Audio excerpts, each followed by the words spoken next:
ایک مرتبہ حضرت سعد رضی اللہ عنہ نے اپنے ایک بیٹے کو یہ دعا کرتے ہوئے سنا کہ اے اللہ، میں تجھ سے جنت، اس کی نعمتوں اور اس کے ریشمی کپڑوں اور فلاں فلاں چیز کی دعا کرتا ہوں، اور جہنم کی آگ، اس کی زنجیروں اور بیڑیوں سے آپ کی پناہ میں آتا ہوں۔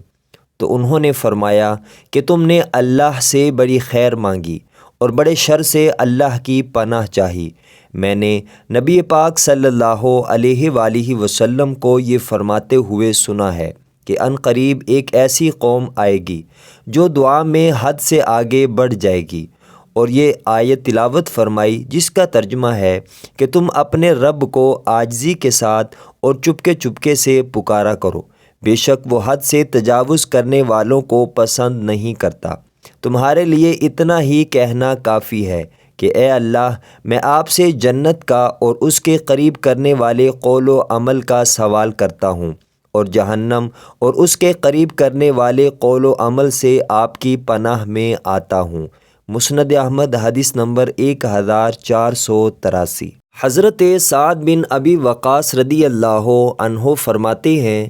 کہ میں نے نبی پاک صلی اللہ علیہ وآلہ وسلم کو یہ فرماتے ہوئے سنا ہے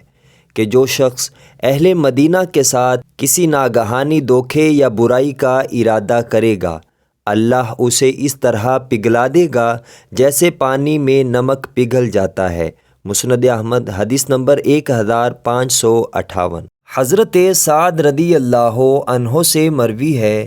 کہ نبی پاک صلی اللہ علیہ وآلہ وسلم نے فرمایا، جو شخص اپنے باپ کے علاوہ کسی اور شخص کو اپنا باپ قرار دیتا ہے، حالانکہ وہ جانتا ہے کہ وہ شخص اس کا باپ نہیں ہے، تو اس پر جنت حرام ہے۔ مسند احمد حدیث نمبر 1499۔